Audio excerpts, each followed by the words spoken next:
the International Space Station is not just an honor for astronauts from around the world, but an extraordinary adventure. You're shot into the air in this sort of missile, a giant explosive device 53 meters tall. Most people can only dream of traveling to the stars, but for this man, it's a dream come true. He's about to share his experience in this exclusive interview. Are you filming? Action. The challenge of living in weightlessness, how he slept, stayed healthy, oriented himself, kept in touch with his family, carried out his obligations, and marveled at the sight of our planet. Another thing I loved doing up there was taking pictures of the Earth. I took 245,000. These space professionals will tell us all about their most recent mission. I was worried about having to go 6 months without a shower. The lemonade that you drink yesterday is the same that you drink today and the same that you drink tomorrow. Being in microgravity, it's kind of extreme for the body. The muscle mass is decreasing and also the density of the bones. By subjecting their bodies to unearthly phenomena and performing hundreds of experiments, they're contributing to a common goal: scientific progress. We say it's about observing the unobservable. We can do a lot on Earth, but the one thing we can't do is eliminate gravity. But how did this immense structure, which has been inhabited for more than 20 years, come to be? How does an international coalition of thousands of men and women achieve such an astronomical accomplishment? And finally, how do the astronauts suit up to face the dangers of space? Spacewalks are very physically demanding, like boxing. Closing your hand to grasp a logbook is like squeezing a tennis ball.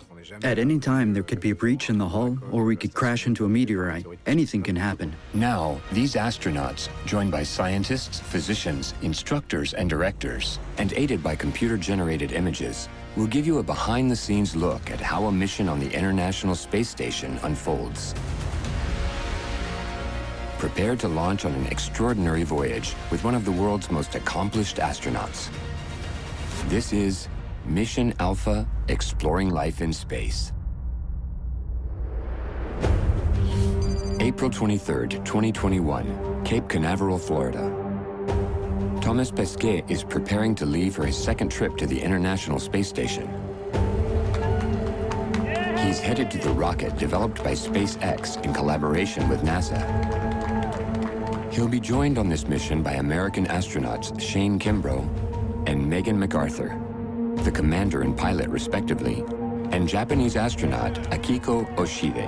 And we got some really cool views of the second two astronauts walking through the crew arm. This is the third crew to leave Earth with SpaceX, which was founded by Elon Musk. In June 2020, NASA gave permission to reuse rocket launchers and capsules. The Crew Dragon Endeavour C-206 is the first to be reused for a manned spaceflight. It has already flown once before in May 2020, when it carried Americans Douglas Hurley and Robert Behnken to the ISS. Ignition. Liftoff of the Falcon 9 and Crew Dragon. Go NASA, go SpaceX, Godspeed, bottom dog. They were on the ISS for 64 days, traveling there and back in the same capsule. There'll be a few more call-outs here. Thomas and his crewmates are now seated in the same cockpit, ready for one of the most critical parts of any space mission: takeoff. 3, 2, 1, 0. Mission. And liftoff. Godspeed, Endeavour, and Crew 2. Copy, 1 Alpha. Endeavour launches once again. 4 astronauts from 3 countries on Crew 2. Now making... And they're off on a voyage that will last over 195 days, or more than 6 months, to the International Space Station, also known as the ISS. This mission, known as Alpha, will once again offer the 4 crew members a chance to experience a unique adrenaline rush. The second time, you know what to expect. We were euphoric. My colleagues and I were laughing and high-fiving each other. We were really happy. During takeoff, the rocket is constantly accelerating. At an average speed of 5,000 kilometers per hour, moving in a straight line, it would take less than 5 minutes to reach the 400 kilometers of altitude of the space station. But at that speed, it would be difficult to accurately navigate to the ISS, which orbits the Earth at 27,600 kilometers per hour. So instead, the rocket quickly shifts to a curved trajectory to move around the Earth. 2 minutes and 40 seconds after takeoff, the first stage of the rocket, an enormous engine, breaks off. Then, a second engine kicks in to put the Dragon capsule into orbit.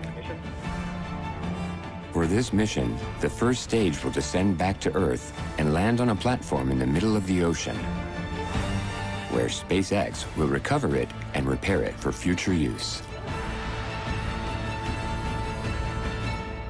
10 minutes after launch, the second engine turns off and attaches in turn.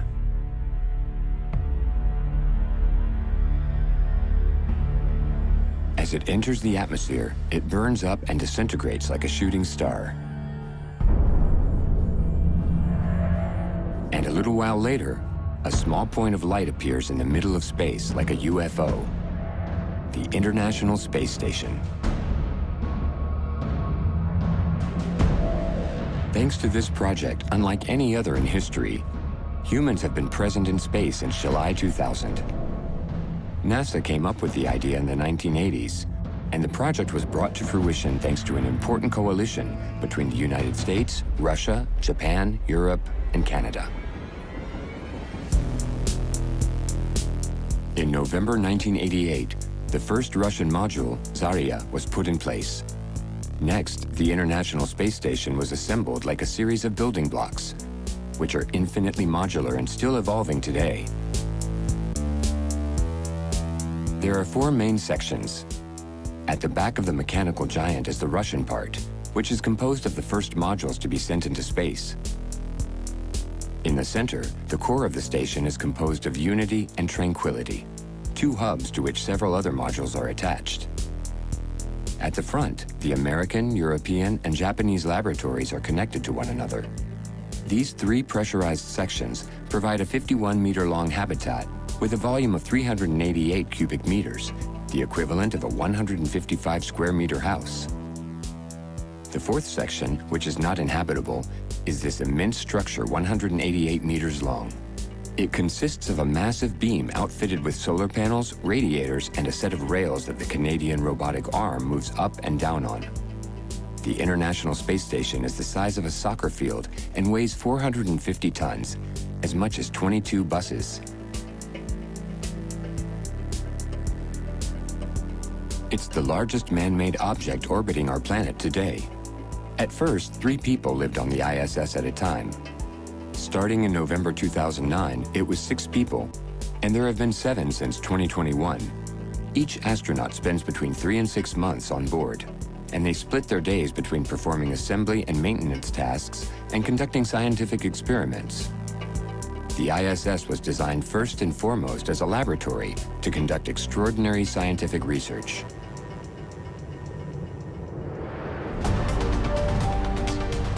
Once the Dragon capsule is in orbit, the 4 astronauts inside no longer feel the gravitational pull of the Earth. They continue on towards their goal of docking with the enormous structure floating in front of them. There are 2 ways for the capsule to attach itself. Docking, which involves a slow, careful approach to the station followed by a direct connection.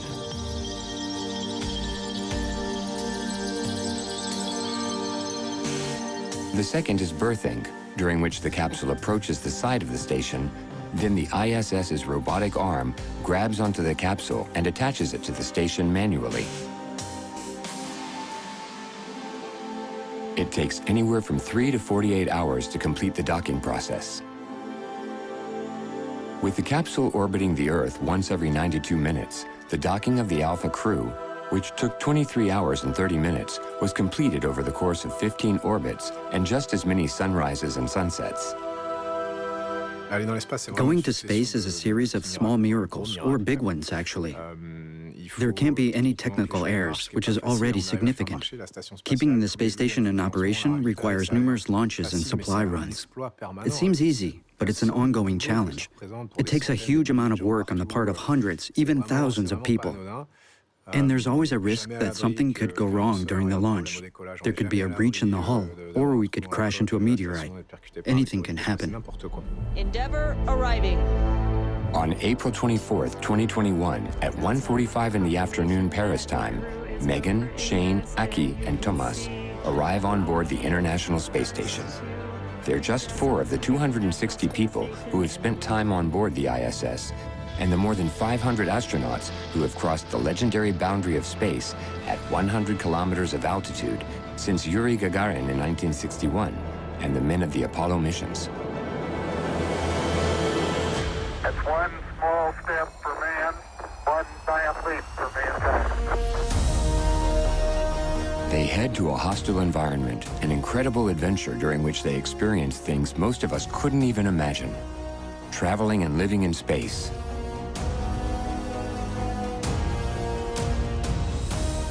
A thin layer of metal is all that separates the astronauts from the interstellar void that surrounds them. To keep them alive, they're provided with some 15 pressurized modules equipped with life support systems. In order for the astronauts to be able to breathe inside, they need oxygen from outside, which is transported in gas tanks that are recycled as many times as possible. The station also needs regular deliveries of water, although 80 to 90% of it is recycled today. Moisture in the air, drying towels, and the air we breathe out results in condensation, which is purified and recycled. But the liquid that is reused the most is urine. The lemonade that you drink yesterday is the same that you drink today and the same that you drink tomorrow. And you also drink the lemonade of your crewmates, so it's an interesting concept. So we try to be as efficient as we can. Again, we are not completely closed the loop yet, so we still need to bring up about 10 to 20% of the water.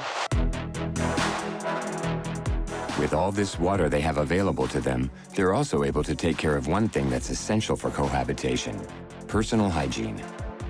There are obviously no showers on board, as water in the air could damage the electrical system.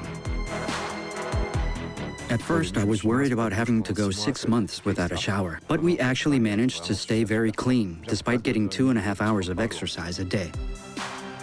For washing, the astronauts are allotted 300 milliliters of water to wet a towel with eau de toilette and hot water for washing, then another one for rinsing. If necessary, wipes are also available for more localized cleaning.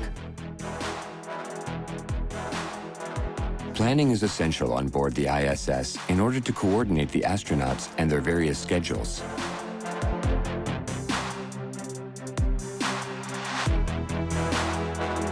They all follow Greenwich Mean Time, UTC 0, for practical reasons. And the astronauts have very strict schedules for their busy days of work. The astronauts wake up between 6 and 7 in the morning. There's a morning briefing with the whole crew present. Then they split up to conduct their various experiments. They each have their own schedules. Between scientific experiments, station maintenance, whether it be computer-related or cleaning the filters, they also have to fit in their training sessions, which add up to around 2 hours of physical activity per day. They each have a short lunch break between 12 o'clock and 2 o'clock, not all at the same time. Then they finish their days at 6 or 7 in the evening. After that, they have free time. Saturdays are usually for maintenance, and they have Sundays off. But resting on board, with the constant hum of the station and the succession of 16 sunrises and sunsets per day due to their constant orbit, is nearly impossible for Earth dwellers like us.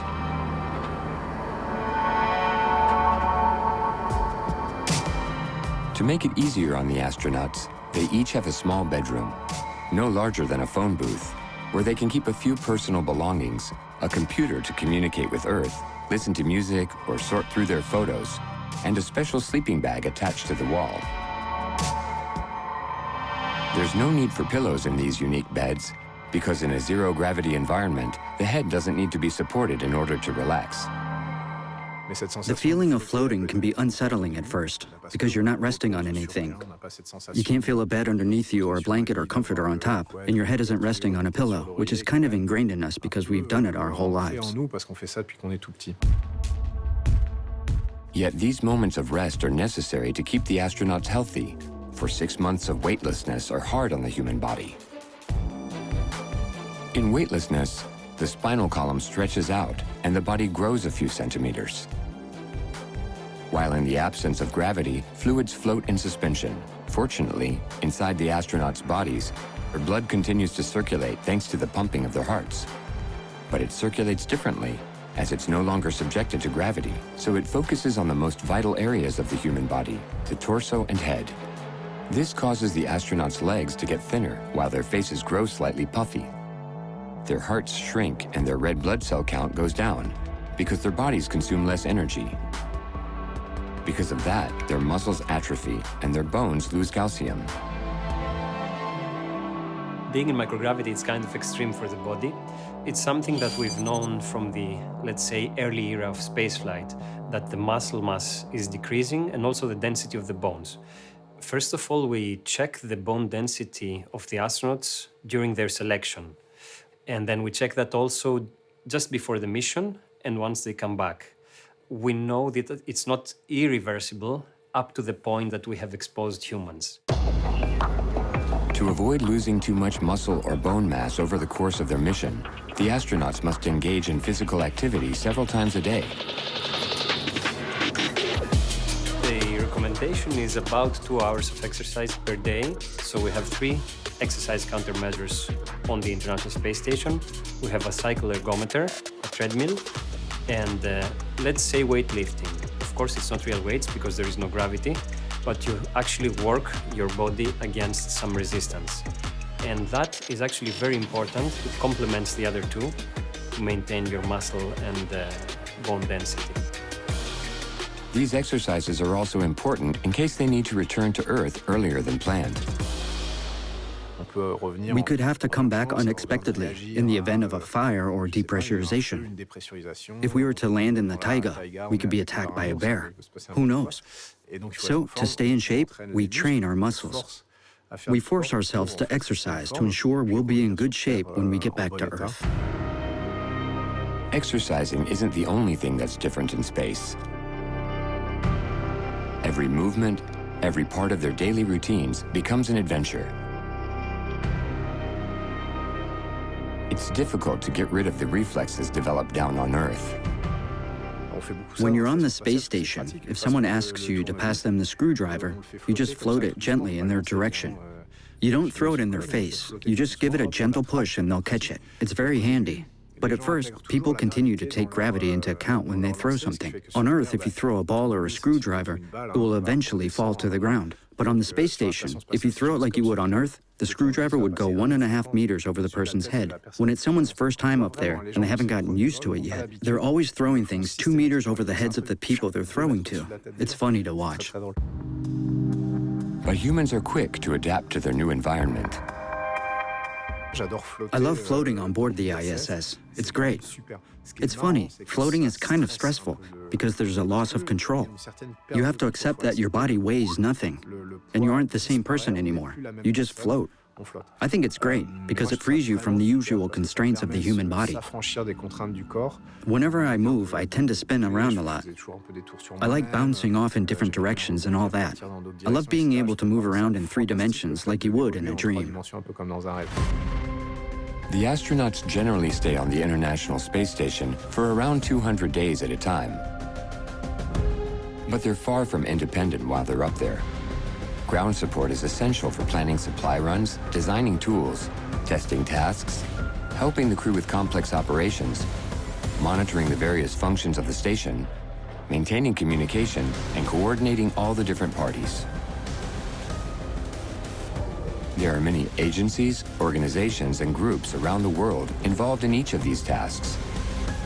NASA may be in charge of coordinating the astronaut schedules with agencies from around the world, but the European Space Agency oversees what happens in their lab, the Columbus.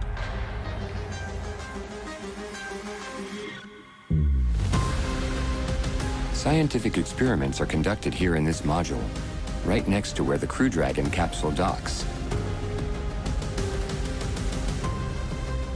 At 6.9 meters long and 4.5 meters across, with a mass of 10 tons and a weight of 300 kilograms, it's smaller than its Russian, Japanese, and American counterparts.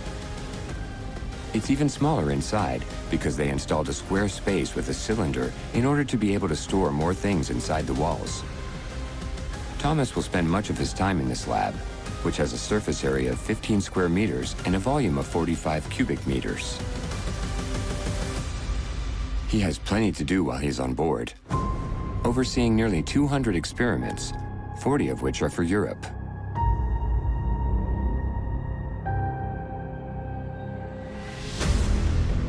The control station for the European Columbus module is in Germany, not far from Munich. This is the control center for this laboratory, unlike any other, orbiting the Earth 400 kilometers above our heads. The USA, Russia, and Japan each have their own laboratories on board. But NASA is in charge of coordinating the station as a whole and communicating with the various nations, as each country has usage rights to the other modules. Nearly half the usage of the Columbus module is ceded to NASA in exchange for transport.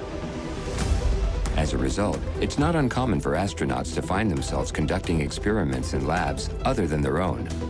NASA can ask to use the Columbus, just as Thomas can be sent to work on Destiny, the GEM, or the Nauka, the American, Japanese, and Russian labs, respectively.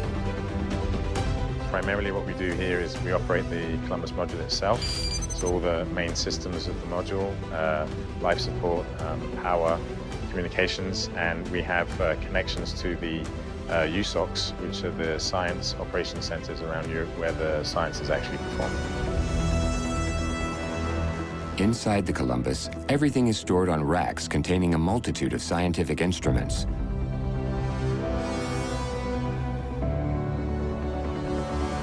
There are 16 in this module, 5 of which are equipped with specialized tools. We have what we call the Fluid Science Laboratory, which is a laboratory where we do all the fluid science in microgravity. So study, for example, about how the gas and liquid interact together. We have the electromagnetic levitator, which study, for example, the way metal alloys melt and solidify. We have the European Physiology module, which is the one used for studying human physiology, and so medical experiments typically. So basically are like an hospital. This extraordinary equipment makes it possible for the astronauts to carry out their primary task, scientific experimentation. We can do a lot on Earth when it comes to scientific experiments. We can control the luminosity, the temperature, the pH, and the gaseous composition. The one thing we can't do is eliminate gravity. But we've realized that in the absence of the gravitational forces of the Earth, we can observe things that are normally hidden. For example, the way two liquids mix on Earth is subject to gravitational forces. Heavier liquids automatically sink underneath lighter liquids without mixing. On the ISS, molecules can be observed acting differently. To supervise these experiments and assist the astronauts, several teams work 24/7 at the operation and control centers on Earth. In the south of France, near Toulouse, the CNES, the National Center for Space Studies, is home to CADMOS, the Center for the Assistance and Development of Microgravity Applications and Spatial Operations. This is where the CADMOS team analyzes projects proposed by companies, laboratories, and institutes all around the world. They consider the feasibility and the necessity of conducting these experiments on board the ISS. To observe a specific physical, chemical, biological, or physiological phenomenon, we come up with an experiment that responds to their needs while also adapting to the many constraints of the ISS and the microgravity on board. The experiment must also be conducted by an astronaut who lacks the specialized knowledge of the scientist, at least at first. The scientists from CADMOS have to consider thermal, optical, electrical, and electromagnetic factors, along with sturdiness, size, weight, toxicity, and the risk of depressurization, fire, and sharp edges. The team must analyze an infinite number of factors essential to the astronaut's survival before they even consider sending an experiment on board. Once an experiment has been selected from the thousands of proposals, it's carefully packaged up and loaded onto a shuttle to be sent to one of the laboratories of the International Space Station. During its time on board, which can range from a few days to a few years, It will be managed and overseen by one or more astronauts from different countries.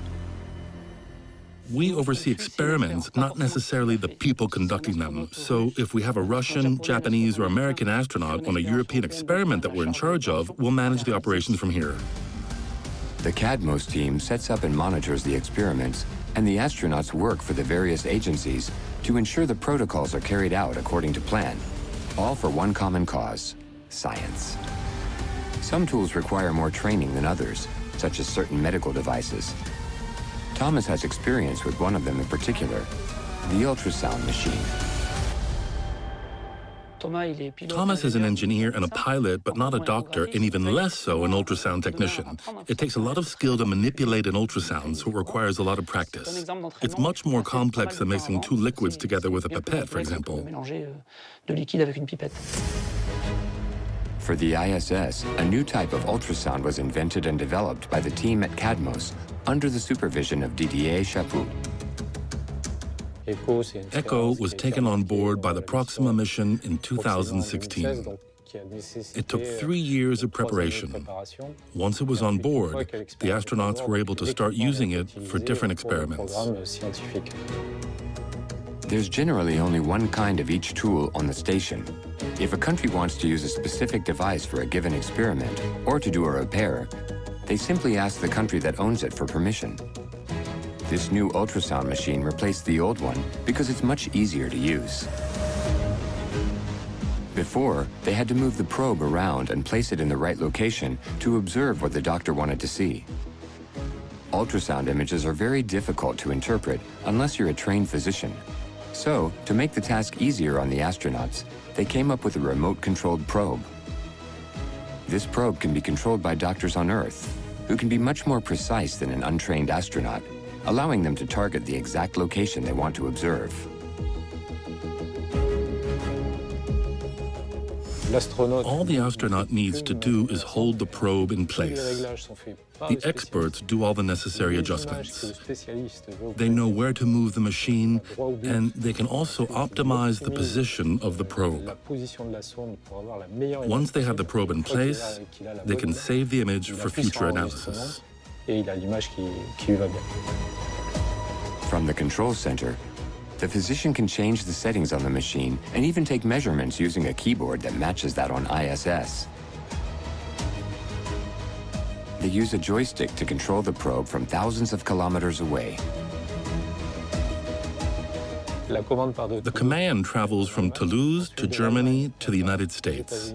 Then from the United States, it goes to a relay satellite thousands of kilometers from the station.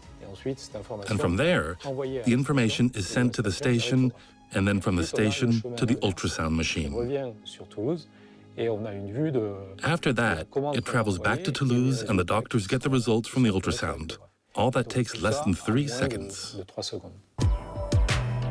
Thanks to this extraordinary technological innovation, astronauts no longer need to spend time learning highly specialized skills, and experts are able to examine the exact locations they're interested in. There are hundreds of experiments underway at any given moment in time. Remote-controlled objects, blends of liquids, bacteria, the growing of plants, radiation, and technology. Every field of science is represented.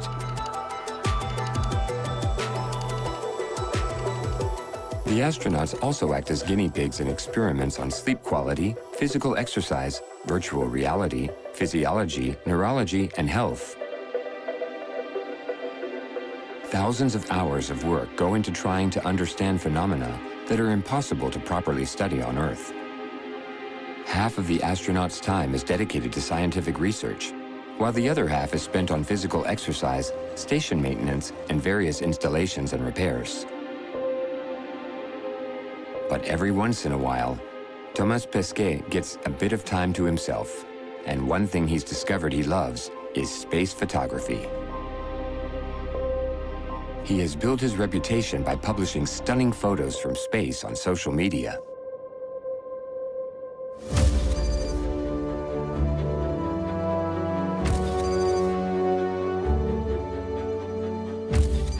The space station is an excellent vantage point from which to observe the Earth, and it's not as far away as you might think.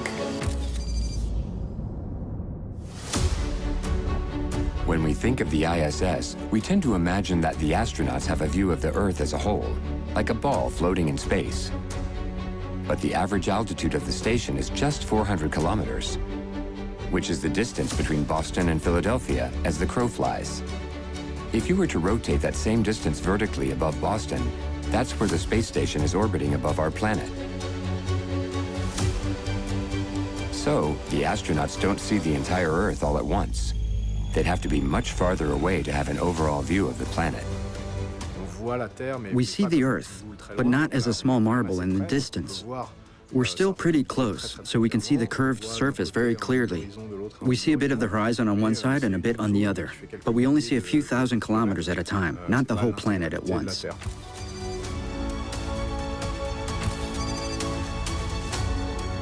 Thomas can now share his photos with the public thanks to the station's own private network. Antennas scattered across the globe work together with the satellite array to send data back and forth and remain in constant contact with the astronauts. We need to watch from Node 3. We can't stay out of touch for a whole orbit, so we use the TDRS, Tracking and Data Relay System, which is a network of American satellites that relay signals between the Earth and the ISS. The great thing about a satellite is you not only get the audio communication, but you also get excellent video. That's how come we can see the astronauts when they're doing their spacewalks. Based on their knowledge of where the antennas and satellites are located, they can determine the quality of the signal in advance and even predict when it will be interrupted. On the screens at the control centers, a band of color tells agents when the connection will drop and come back during each of the station's orbits. This is essential for planning when important information will be sent and received, or warning the ISS of any possible risk, such as the imminent arrival of a cosmic ray shower. One place where the astronauts are especially vulnerable is outside the space station when they're performing spacewalks or EVAs, extravehicular activities. We need continuously to maintain the International Space Station. Maintain means repairs on one hand. Some things can break outside of the International Space Station, but not only for repairs, also for upgrades. For example, many of the EVAs we are now doing is to upgrade the solar arrays. When an astronaut does an EVA, what they do is they put on a spacesuit. But even before that point, they have to get ready. So, of course, there are many years of training down on the ground where they're learning about how to be carrying the spacesuit, testing all of this equipment that might be used in space one day. They must learn how to use each of these many tools at their disposal before ever putting on the famous spacesuits. The spacesuits are made in Houston at NASA's most famous space center. This is where they take the astronauts' measurements and do fittings of their spacesuits, which weigh 150 kilograms when fully equipped. They're made to measure for each astronaut. Moving is very difficult for the astronauts, whose range of motion is restricted. It would be impossible for them to grasp a tool behind their back, for example. But the part that requires the most mobility and the most adjustments is the fingers. Closing your hand to grasp a logbook is like squeezing a tennis ball. It's the same for moving your arm. You have to do that hundreds of times in a single spacewalk, which takes a lot of energy. There's no better way to learn how to use these incredible spacesuits than to put them on and practice. The astronauts are buckled into these massive weighted suits, then transported and immersed in the largest astronaut training basin in the world, where the temperature is kept between 28 to 31 degrees Celsius. This is the Neutral Buoyancy Lab, or NBL, an immense pool 61 meters long, 31 meters wide, and 12 meters deep. It takes 23 million liters of water to fill this 23,000 cubic meter basin, the equivalent of 9 Olympic pools. Because that amount of water exerts so much outward pressure, the walls are 1.8 meters thick, and the pool is half in ground. Inside this basin, the astronauts can practice specific movements such as installing equipment, dealing with technical problems, communicating with their teammates, and interacting with the robotic arm. They spend countless hours preparing for the extraordinarily dangerous activity that is a spacewalk. A complete replica of the ISS wouldn't fit inside this pool. So instead, they created a unique assembly that allows them to fit several modules together. They also installed 2 rolling bridges and 4 crane booms to move around and reassemble the structures depending on the mission.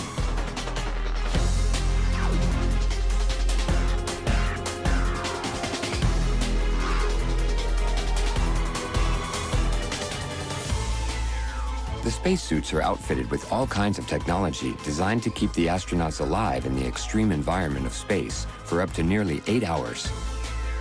A life support system with heating and cooling is built into this backpack because the spacesuit can reach temperatures of 150 degrees Celsius when facing the sun and minus 150 degrees Celsius when in the shade.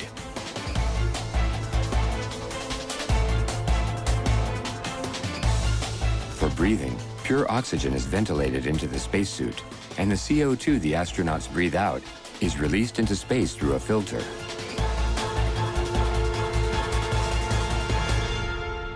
You have to learn how to live inside the spacesuit. The astronauts don't generally like the spacesuits when they first start training because they're uncomfortable and you're sealed inside them for hours at a time. They rub in different places. The advice we give our astronauts is to love their spacesuits and keep in mind that they're there to protect them from the outside world.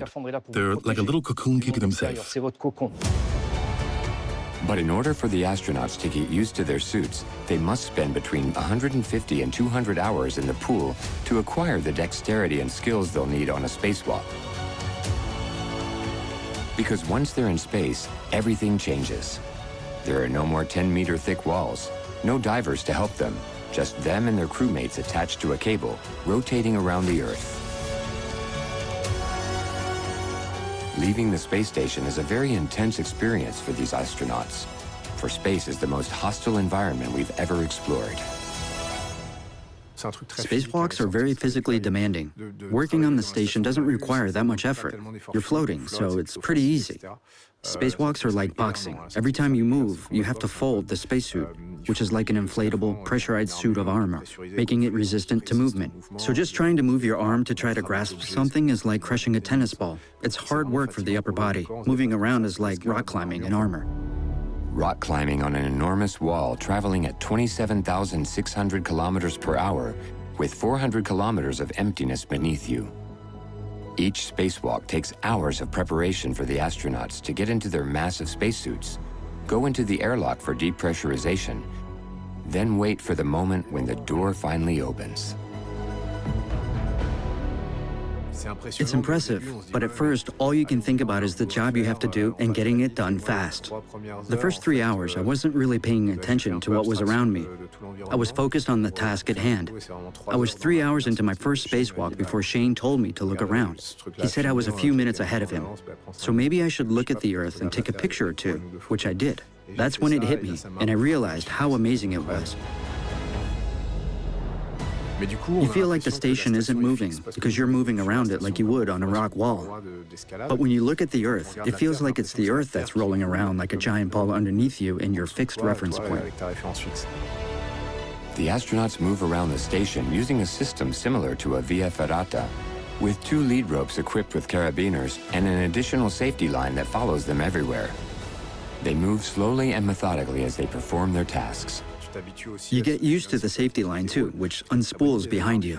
It's good to have a safety line, but it gets caught on everything, antennas and cables and such. As you move around, go behind things, then back up, etc. It can get really tangled up. Sometimes it even winds around your own helmet and you can't reach anything behind you.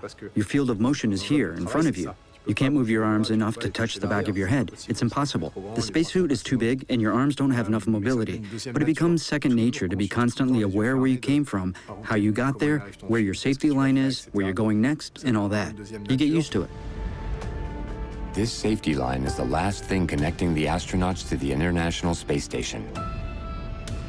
And like in a sci-fi movie, if an astronaut were to lose all contact with the station and find themselves drifting away from the ISS, they would have one last way to attempt to make it back to the station and survive. We have a little jetpack in our backpack, a little command module, which can be used to stop rotation, aim for a particular point on the station, and propel you forwards. We only have enough nitrogen to do it once. You have to move fast and aim perfectly. No one's ever had to use it, but yeah, it provides another layer of security. Since the astronauts in the ISS are located so close to the Earth, they're at risk of colliding with debris. Depending on the size, a collision between two objects moving at such high speeds could cause serious damage. All objects more than 10 centimeters across are observed and mapped from the ground.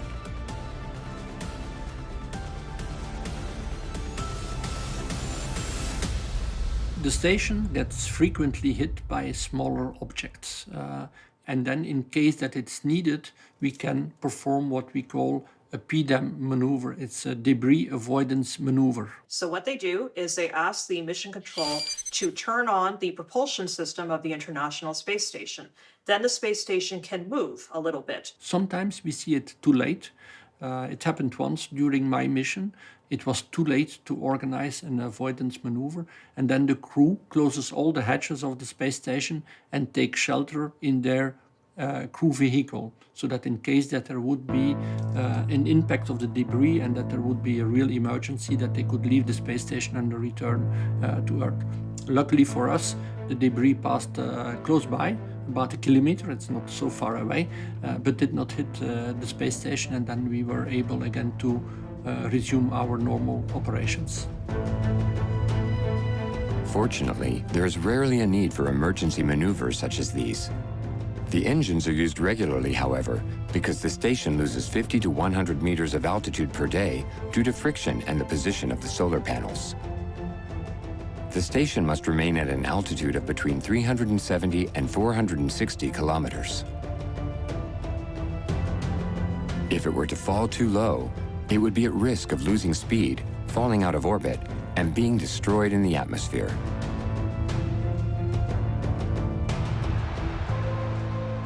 While Thomas was on board, they experienced a very unexpected issue with the engines. With the arrival of the new Russian lab, the Nauka, its propellers were accidentally triggered, sending the space station into a spin. It took some time for the teams on the ground to be able to react, to be able to command the thrusters to off, and to make sure that the ISS was again in a good attitude to continue its mission. Luckily, the teams reacted very proficiently. Also, the team on board reacted very calmly and very proficiently. So, at the end, no damage was done to the International Space Station.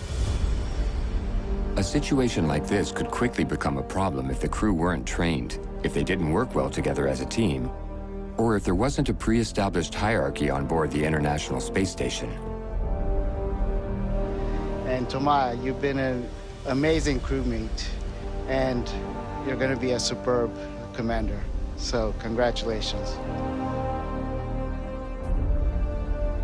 After his second mission, Thomas will have spent more than a year in space, 396 days to be exact. It's time for him to say goodbye to his colleagues and return to Earth.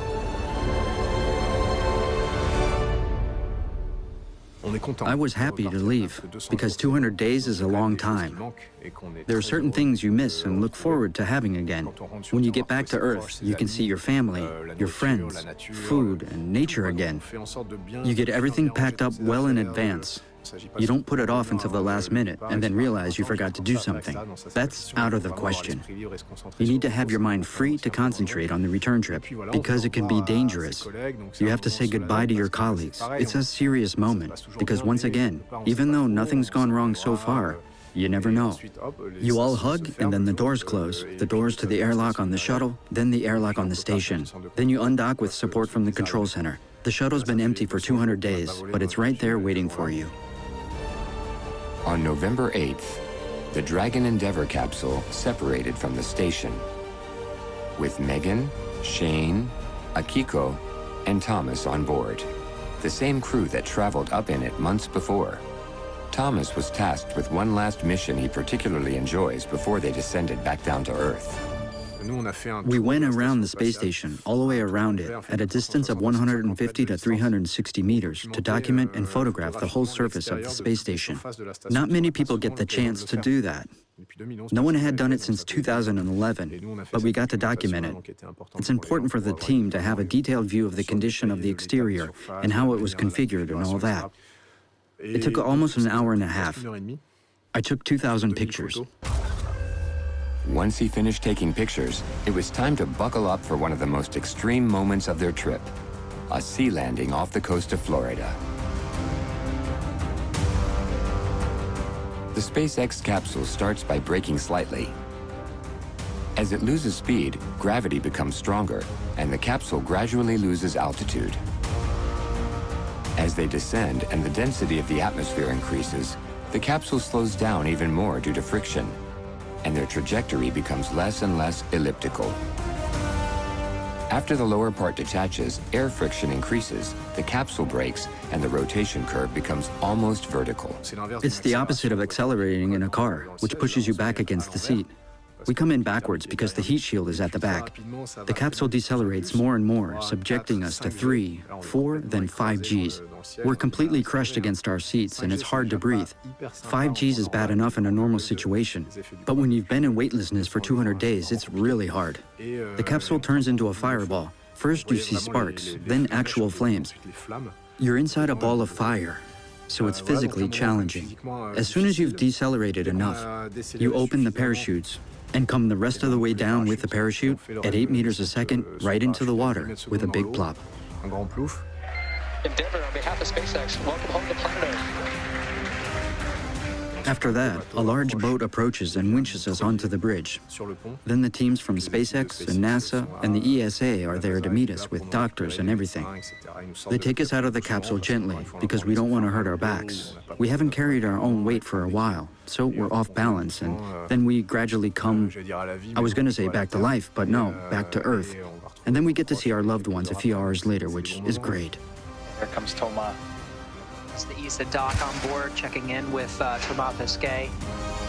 After his return to Earth and a few tests in Florida to confirm he's in good health, Thomas Pesquet is transported, along with his doctor, Adrianos Golemis, to the European Astronaut Training Center in Cologne, Germany.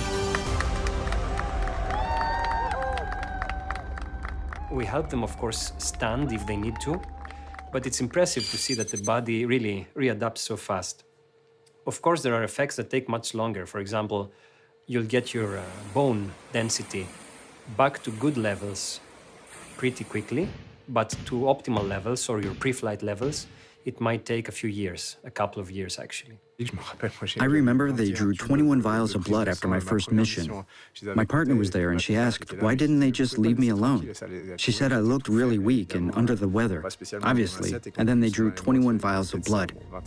It's calculated, of course. The doctors know what they're doing, but you still feel kind of like a guinea pig. You don't feel so good.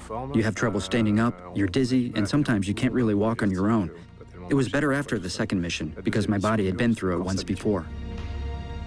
Between physical therapy, personal training, and doctor's appointments, the return to Earth is far from restful. The astronauts are subjected to an intense program of rehabilitation and complete the same tests before, during, and after their stay in microgravity to contribute to the collection of scientific data on the effect of long-term stays in orbit on the human body. Despite having just returned to Earth, Thomas is as enthusiastic and ambitious as ever. After 2 missions on board the ISS, he wouldn't hesitate to return if he were selected again. But he also has other dreams. The next step is to go to the moon, or around the moon. The space station is the farthest we've gone for now, but as soon as there's somewhere farther to go, we'll all jump at the chance. The ISS is 400 kilometers away. The moon is between 356 and 406,000 kilometers from the Earth. Depending on its position, Mars is 40 to 400 million kilometers away. Each destination increases by a factor of 1,000. It would take between 150 and 300 days to reach Mars, whereas it takes just 3 days to reach the moon.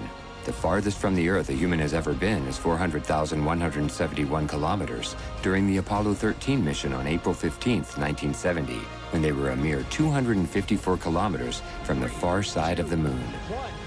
Humans are always trying to go farther and beat new records. We rise together, back to the moon and beyond. First, we sent just one guy in space for a few hours, Yuri Gagarin. Then we started sending people up for longer and longer and started building larger and larger structures. These days, we have 200-day missions on a space station the size of a soccer field. We think there's a lot to learn about the moon, and it's a major stepping stone and a kind of real-life test for traveling to Mars. But to get to Mars, we have to know how to get around the moon. You wouldn't get on a plane to cross the Atlantic without knowing you can cross the Channel or the Mediterranean. It's impossible. So, will Thomas Pesquet have the chance to set foot on the moon one day? I'm dying to go there, just like the rest of my colleagues. None of us would hesitate for an instant. It's kind of a dream for all of us. That's why we're here. We want to explore, to travel as far as we can. We traveled to the space station, but if there were an opportunity to go somewhere farther, we'd jump at the chance. We'll see. We don't know the details of when or who just yet. I'd love to be able to tell you it'll be me, but I don't know. Secretly, I'm dreaming of it, but we'll see what happens.